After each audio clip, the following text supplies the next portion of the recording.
So welcome to BK tutorials. मेरा Instagram पे भी पेज है बीके ट्यूटोरियल्स के नाम से, और हा माझा पहिला व्हिडिओ आहे बीके ट्यूटोरियल्स चॅनलवरती, यूट्यूबवरती आणि ॲज वेल ॲज इंस्टाग्रामवरती पण हा पोस्ट होणार आहे.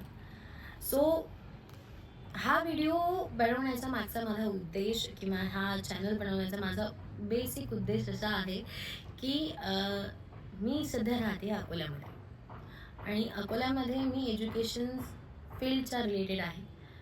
मी तिथेच त्याच फील्ड रिलेटेड मी काम करते, त्याच फील्डमध्ये मी आहे. नियर अबाउट 4-5 वर्ष झाले मी सेम फील्डमध्ये आहे. सो माझं असं म्हणणं आहे की हा जो चॅनल आहे, हे जे पेज मी इंस्टाग्रामवरती पण काढलेलं आहे, हे चॅनल पण मी आता जे चालू केलेलं आहे, ते बेसिकली स्टडी रिलेटेड, एज्युकेशन रिलेटेडच सगळं पूर्ण राहणार आहे. आणि एज्युकेशनमध्ये जो सब्जेक्ट, माझा जो मेन सब्जेक्ट राहणार आहे, तो सब्जेक्ट आहे सायन्स, बायोलॉजी, झुलॉजी, बरोबर, जे की मी शिकलेली आहे आणि ज्याच्यामध्ये मी पारंगत आहे, की मला त्याच्यामधलं येतं आहे, बरोबर. सो बेसिकली सध्या मी रिसेंटमध्ये इंस्टाग्रामवरती एक पोस्ट केली होती, पोल टाकला होता की जो माझा फर्स्ट व्हिडिओ येईल किंवा माझा जो आता येणारा व्हिडिओ असेल त्याच्यावरती मी कोणता फर्स्ट व्हिडिओ टाकावा. 2 टॉपिक दिले होते. फर्स्ट टॉपिक होता की what is the reality of education in Akola, म्हणजे अकोल्यामध्ये सध्या परिस्थिती काय चालू आहे शिक्षणासंदर्भात. आणि सेकंड टॉपिक होता की अकोल्यामध्ये CBSE स्कूल चांगले आहेत की स्टेट बोर्ड स्कूल चांगले आहेत. So most of the poll जो आला होता तो ऑप्शन एला आला होता की अकोल्यामध्ये एज्युकेशनची रिॲलिटी काय आहे. सो आपण या विषयाला अनुसरून आपण आपला व्हिडिओ चालू करणार आहोत. सो आपण चालू करूया आपला व्हिडिओ. सर, पहिला टॉपिक आपण घेणार आहे की अकोल्यामध्ये कोणकोणते एज्युकेशन रिलेटेड आहेत. म्हणजे अकोल्यामध्ये तुम्ही बघाल प्ले ग्रुपपासून ते हायर एज्युकेशन्सपर्यंत सगळं अवेलेबल आहे. मग तुम्ही फार्मसी म्हणा, तुम्ही मेडिकल कॉलेज म्हणा, तुम्ही इंजिनिअरिंग म्हणा, IT म्हणा, बरोबर, सगळ्या फील्ड रिलेटेड अकोल्यामध्ये सगळे एज्युकेशन, कोचिंग क्लासेस, कॉलेजेस सगळे अवेलेबल आहेत, बरोबर. सेकंड टॉपिक आपला आहे सध्याचा की खरंच अकोल्यामधलं हे एज्युकेशन चांगलं आहे का, काही त्रुटी आहेत का, की मॉडरेट आहे. सो माझं जे पर्सनल ओपिनियन आहे, सगळ्यांचं वेगवेगळ्या लोकांचं वेगवेगळं मत असू शकतं, पण मी या फील्डमध्ये, एज्युकेशन फील्डमध्ये गेल्या 4 ते 5 वर्षापासून आहे. सो मी जे जवळून जे अनुभवते आहे ॲज अ यूथ, कारण मी काय एकदम 30-35 एजची नाही आहे आणि ना मी 15 or 20 एजची आहे. सो जो फरक अनुभवते आहे, बरोबर, तो फरक असा आहे, आणि जे मी ऑब्झर्वेशन केलेलं आहे की जे एज्युकेशन दिल्या जाते आहे त्या एज्युकेशनबद्दल खूप सारे पैसे लुबाडले जातात आहेत. लुबाडले इन द सेन्स, नॉट लुबाडणे, आपण हा खूप वेगळा शब्द होऊन जाईल, बट जेवढे जर का तुम्ही फीज जे तुम्ही अप्लाय करताय आहे पॅरेंट्सवरती, बरोबर, किंवा तुम्ही जेवढे फीज तुम्ही पॅरेंट्सकडून घेतात आहे तेवढ्या फीजच्या बरोबर तुम्ही एज्युकेशन देत नाही आहे इन अकोला. बेसिकली आपण जर का बघितलं, स्कूलपासून जर का आपण चालू केले तर स्कूल्समध्ये 25,000-30,000 पासून फीज चालू होतात आहे आजकालची, आणि it goes up to the 70,000-80,000. अशा काही स्कूल्स पण आहे अकोल्यामध्ये की ज्या 70,000 चार्ज करतात आहेत फॉर द प्ले ग्रुप और द नर्सरी. आता मला सांगा, या लहान मुलांना काही समजतं का? नाही. बट त्यांची फीज ते तेवढी लादून घेतात आणि ते तुमच्याकडून तेवढे घेऊनही घेतात बेसिकली. कारण मुलाला काय असतं, नर्सरीच्या मुलाला, की तुम्हाला टेबल्स आले पाहिजे, तुम्हाला पोयम्स आल्या पाहिजे, तुम्हाला बोलता वाचता आलं पाहिजे. एकदम ते वाचणार तर नाही, बरोबर, पण त्यांना आई, ABCD, पोयम कशा लर्न करतात हे सगळं आलं पाहिजे, बरोबर. सो यासाठी तुम्ही 70,000-80,000 रुपीज घेणं हे चुकीचं वाटतं मला तर. सगळ्यांचे ओपिनियन्स वेगवेगळे आहेत. नंतरचा माझा मुद्दा असा आहे या एज्युकेशन रिॲलिटी संदर्भात की अकोल्यामध्ये पहिले खूप क्वचित कोचिंग क्लासेस होते, बरोबर, पण आता कोणी पण येतं क्लासेस चालू करतं. आता ऑब्व्हियसली मी पण चालू करणार आहे, पण माझं एक स्पेसिफिक सब्जेक्ट आहे, त्याच सब्जेक्ट रिलेटेड घेणार आहे.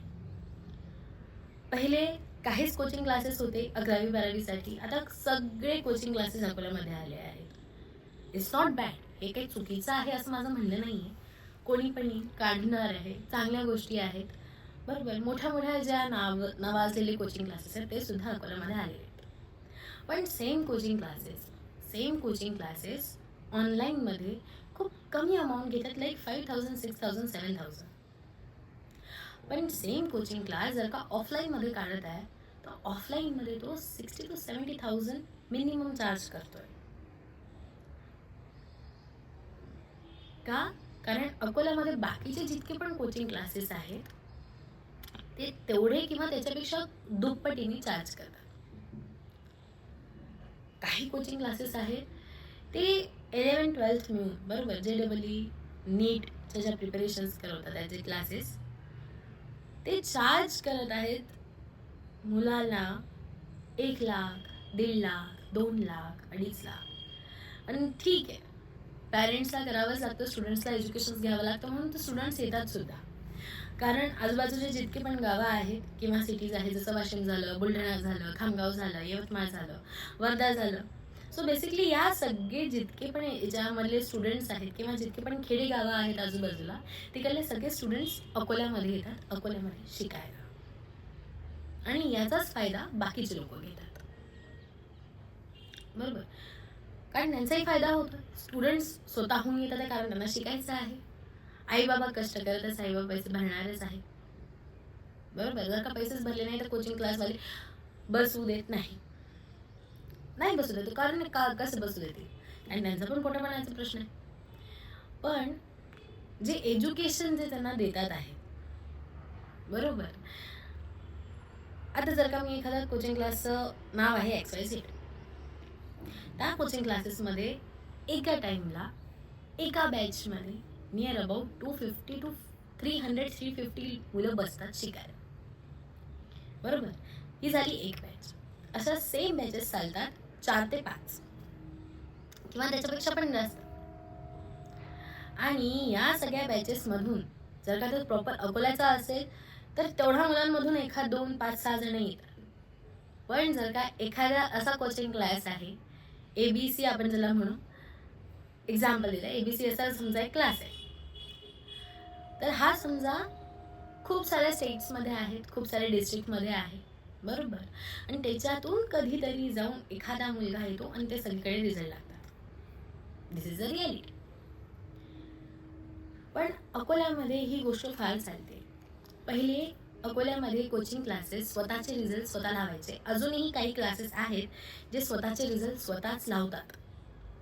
पण काही कोचिंग क्लासेस आहे, मी इथे कोणत्याच कोचिंग क्लासेसचे नावं ओपन नाही करणार आहे, कारण मला कोणाला काही डिसरिस्पेक्ट करायचं नाही आहे ना, मला कोणाच्या याच्यामध्ये पडायचं आहे, कारण ते माझ्या घरी येतील, ते माझ्या अंगावर येईल.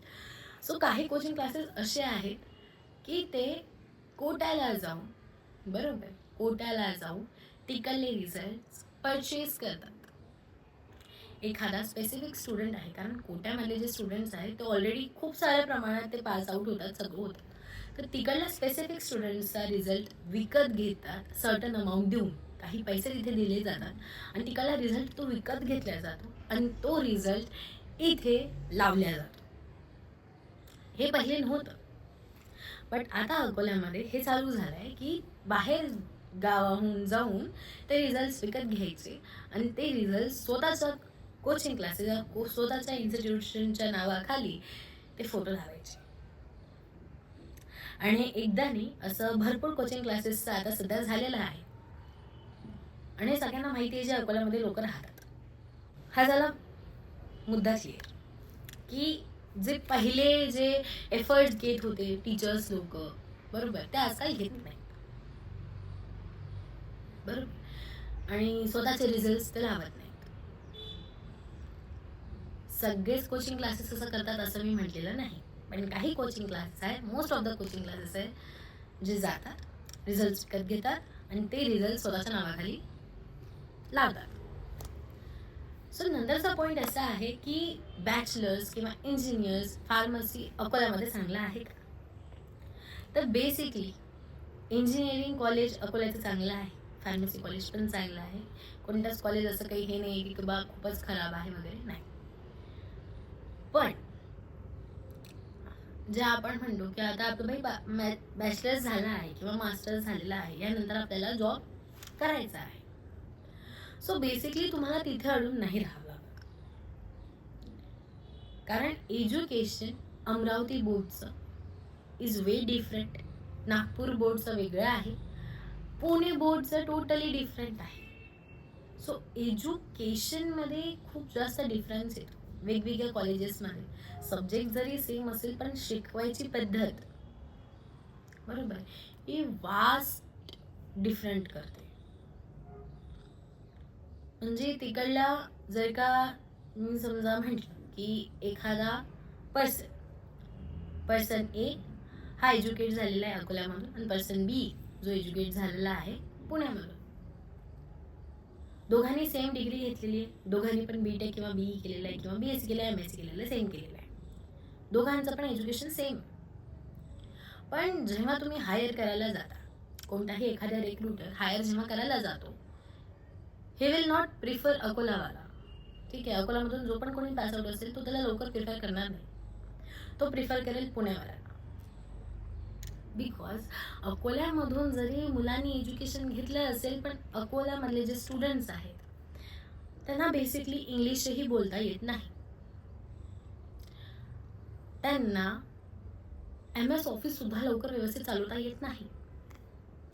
काही स्कूल्स कॉलेजेसमध्ये कॉम्प्युटर हा सब्जेक्ट असतो पण तो शिकवला सुद्धा जात नाही. सो हे जेव्हा मोठे होतात त्यांना खूप त्रासदायक होतं की हे कसं यूज करायचं, काय यूज करायचं, बरोबर. आणि मग जेव्हा रिक्रुटर जेव्हा दुसऱ्या पर्सनला रिक्रूट करतो आहे स्वतःच्या कंपनीमध्ये, सो बेसिकली याला ना त्याच्यापेक्षा जास्त पटीने मेहनत, जास्त पटीने स्किल्स डेव्हलप करावे लागतात, त्यानंतर कुठे जाऊन तो स्टुडंट हायर होतो. फरक हा पण आहे की काही जे स्टुडंट्स आहेत जे मी बघते आहे किंवा जे काही एज्युकेशन घेत आहे त्यांचं राहणीमान इट्स नॉट प्रॉपर. म्हणजे आपण जे म्हणतो ना की first impression is the last impression in the interview or in the life wherever you go, the first impression is the last impression. So त्यांचं राहणीमान पण खूप वेगळं आहे, बोलण्याची पद्धत खूप वेगळी आहे. अकोल्यामध्ये जितके पण इन्फ्लुएन्सर्स लोक आहेत, मी पण पहिली इन्फ्लुएन्सर्समध्येच येत होती, पण माझं राहणीमान, माझं बोलणं it's totally way different than they. मले तुले ही अकोल्याची भाषा नाही आहे. तुम्ही हे मले तुले जी भाषा वापरताय ही विदर्भाकडली भाषा आहे. ही नागपूरमध्ये बेसिकली नागपूरमध्ये पण ही नाही वापरली जात. नागपूरमध्ये पण जितके पण छोटे छोटे गावं आहेत तिथे ही भाषा वापरली जाते. इवन अकोल्यामध्ये पण तुम्ही जर का बेसिक सिटीमध्ये आले तर ही भाषा नाही वापरली जात.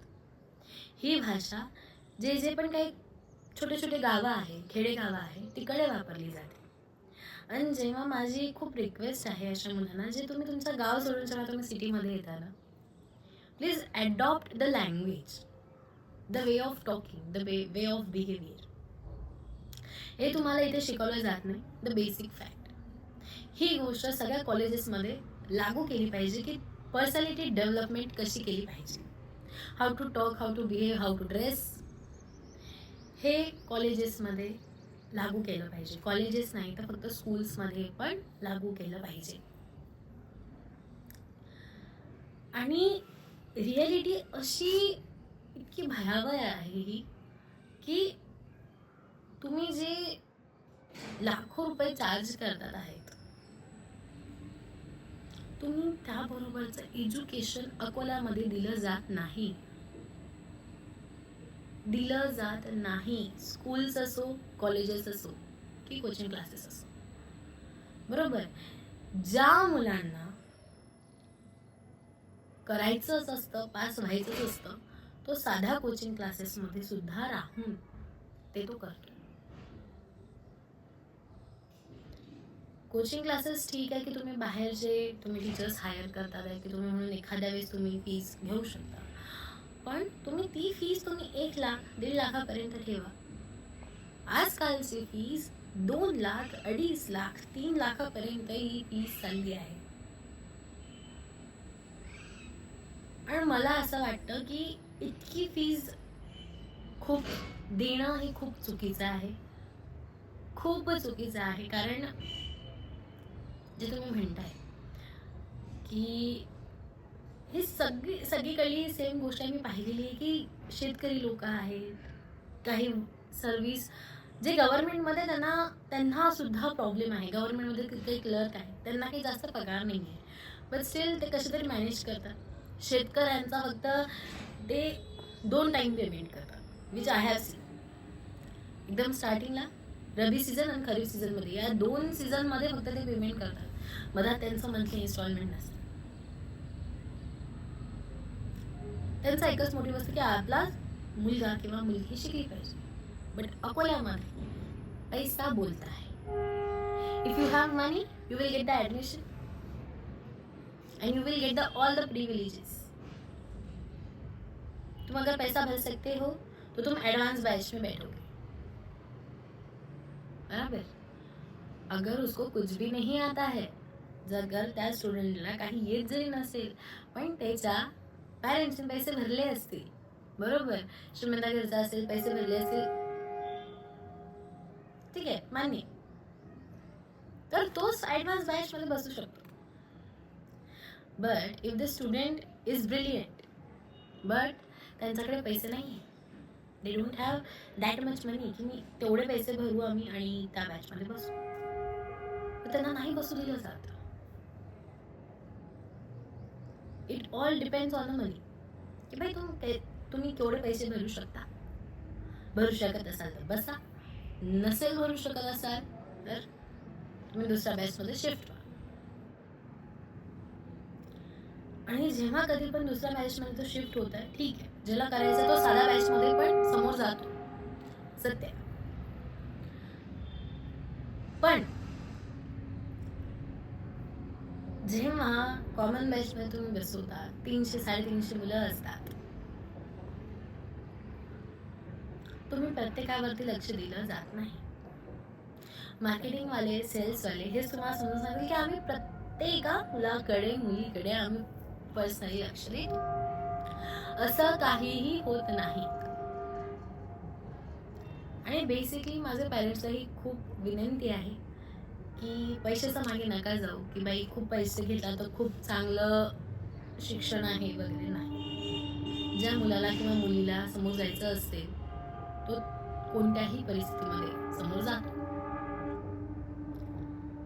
आणि तुम्ही जर का बघत आहे कोचिंग क्लासेस किंवा हायर सेक्टर्समध्ये पण सुद्धा असं बघा की जिथे कोचिंग क्लासेसमध्ये खूप कमी मुलं मुली घेतली जातात, 25-30 एका बॅचमध्ये, ती कोचिंग क्लास तुम्ही शोधा आणि तिथे तुम्ही द्या. कारण तेव्हा कुठे जाऊन तुम्ही पर्सनली एकेका स्टुडंटकडे तुम्ही लक्ष देऊ शकता. 300-350 मुलांमध्ये तुम्ही लक्ष देऊ शकत नाही. This is the first scam. Second scam की नाही, तुम्ही दुसरीकडे जाऊन बघा की अशी एवढी कमी फी नहीं है, बरोबर. अगर उनको पैसे चाहिए वो तुम्हारे पैसे कम करेंगे. लालूच देतात तुम्हाला स्कॉलरशिपचा, बरोबर. सांगतात 2 लाख फी आहे, तुम्हाला 60,000 रुपये स्कॉलरशिप भेटलेली आहे, तुम्ही 1,20,000 रुपये, 1,40,000 रुपये तुम्ही भरा, बरोबर. फी तशी पाहिली तर 1,40,000 रुपयाचं त्यांचं पॅकेज असते. पण सांगताना काय सांगतील तुम्हाला की 2 लाख रुपये आहे, 2 लाखापैकी तुम्हाला 60,000ची स्कॉलरशिप भेटलेली आहे, तर तुम्हाला 1,40,000 रुपये भरायचे. एक्झाम्पल देते. So this is a second scam. त्यानंतर कॉलेजेसमध्ये जर का तुम्ही जाताय, so basically try to fill the scholarship form. मी ओपनमध्ये येते, सो मला स्कॉलरशिपचा कधी फायदा भेटलाच नाही. सो इन अँड ऑल जो माझा एक्सपिरियन्स होता तो मी तुम्हाला सांगितला. बॅचलर्समध्ये पण तुम्ही जर का BSc वगैरे करत असाल खूप चांगलं आहे, MSc पण खूप चांगलं आहे. पण यानंतर जर का तुम्हाला जॉब करायचा असेल, बरोबर, जर का तुम्हाला लेक्चरशिप लागलेली आहे किंवा JRF लागलेला आहे, so find a government portal, बरोबर. कारण वॅकन्सीज खूप निघतात आणि काही वॅकन्सीजमध्ये डायरेक्ट इंटरव्ह्यू कॉल्स असतात, सो तिथे तुम्ही जा. परमनंटशिप पैसे भरून घेण्यापेक्षा. So that will be better. आणि इंजिनिअरिंगवाल्या लोकांसाठी माझं असं म्हणणं आहे की जर का तुम्ही इंजिनिअरिंग अकोल्यातून केलं असेल, so develop new skill every year म्हणण्यापैकी पेक्षा 6 महिन्याचा कोर्स असतो. 6 महिने 3 महिने 6 महिन्याचे कोर्सेस अवेलेबल आहेत, गुगलवरती पण अवेलेबल आहे. सो ते कोर्सेस करा. AI चे कोर्सेस आहेत.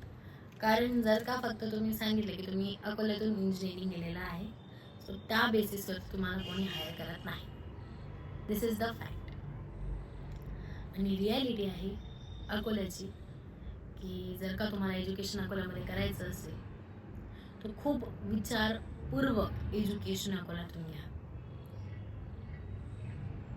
पॅरेंट्सला माझी खूप कळकळून विनंती अशी आहे की स्टुडंट्सचं ॲडमिशन घेण्याच्या आधी एक स्कूल नाही, 10 स्कूल नाही, जितक्या पण स्कूल्स असतील, CBSE असो, स्टेट बोर्ड असो, सगळ्या स्कूल्स पहिले फिरा. त्यांना म्हणा आम्हाला स्कूल टूर हवा आहे. बरोबर. जेव्हा ते स्कूल टूर देतील तेव्हा ऑब्झर्व करा की हाऊ द टीचर्स कसे शिकवत आहे. बरोबर. कारण काही टीचर्स बसलेले राहतात, काही टीचर्स बसून जर का स्टुडंट्स नसतील, in the free period they will sit and त्यांचे पाय असे टेबलवरती असतील. बरोबर. That's also not good. So बघा की एन्व्हायरमेंट कसं आहे. बरोबर. जर का तुम्हाला समजलं की एन्व्हायरमेंट चांगलं नाही आहे, तर तुम्ही आणि ती स्कूल खूप नावाजलेली असेल, एन्व्हायरमेंट चांगलं नाही आहे, पण तर तुम्ही जर का तुमच्या स्टुडंटला तिथे टाकलं नावाच्या भरोशावरती, सो ते पण चुकीचं आहे. कारण त्याच्यामध्ये तुम्हाला प्रोग्रेस दिसणार नाही. थर्ड पॉईंट असा की फीज खूप जास्त भरू नका. बेटर गो 10-15 स्कूल्स फिरा. बरोबर. ज्यांना ओपन होऊन, मी असं नाही म्हणणार की रिसेंट स्कूलमध्ये जा, पण ज्यांना ओपन होऊन 5-6 वर्ष 10 वर्ष झालेली आहे अशा स्कूल्स बघा. आणि असे स्कूल्स बघा की तिथे टीचर्स खूप वर्षापासून कंटिन्युटीमध्ये आहेत. अशा टीचर्सला बघा तिथे.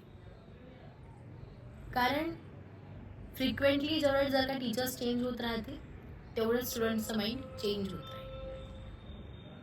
So reality is so dark. आपण हा लंबा होतो अजून माझा व्हिडिओ. हा पार्ट 1 झाला. पार्ट 2 लवकरच आपण शेअर करूया. सो चॅनलला सबस्क्राईब आणि लाईक करायला विसरू नका. बेल बटन दाबून ठेवा की नवीन माझे व्हिडिओज आले तर तुम्हाला लवकर सगळ्यात पहिले नोटिफिकेशन्स मिळेल. थँक्यू.